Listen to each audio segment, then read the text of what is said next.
ஆஸ்திரேலியாவுக்கு எதிரான T20 மற்றும் ஒருநாள் போட்டியில் இருந்து இந்திய வீரர் ஹர்திக் பாண்டியா நீக்கப்பட்டார்.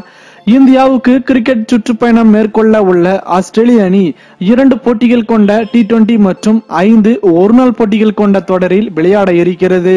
T20 தொடருக்கான அணி மற்றும் முதல் 2 ஒருநாள் போட்டிக்கான அணி மற்றும் கடைசி 3 ஒருநாள் போட்டிக்கான அணி என 3 வீரர்கள் அடங்கிய பட்டியல் வெளியிட்டுள்ளனர். இதில் ஹர்திக் பாண்டியாவின் பெயர் இடம்பெற்றிருந்தது. இந்த நிலையில் ஆஸ்திரேலியாவுக்கு எதிராக T20 மற்றும் ஒருநாள் தொடர் என ஆஸ்திரேலியா முழுவதற்கும் ஹர்திக் பாண்டியா நீக்கப்பட்டுள்ளார். ஆசிய கோப்பை தொடரின் போது அவரின் முதுகில் ஏற்பட்ட காயம் காரணமாக 3 மாதங்களுக்கு மேல் விளையாடவில்லை. மீண்டும் அதே முதுகு பகுதியில் வலி ஏற்பட்டுள்ளதால் அவர் ஆஸ்திரேலியா தொடரில் இருந்து நீக்கப்பட்டுள்ளார். அவருக்கு பதிலாக மற்றொரு ஆல்ரவுண்டர் ரவீந்திர ஜடேஜா அணியில் சேர்க்கப்பட்டுள்ளார். மேலும் இது போன்ற சுவாரஸ்யமான செய்திகளை உடனுக்குடன் தெரிந்து கொள்ள தமிழ் சேரை சேனலை சப்ஸ்கிரைப் பண்ணுங்க.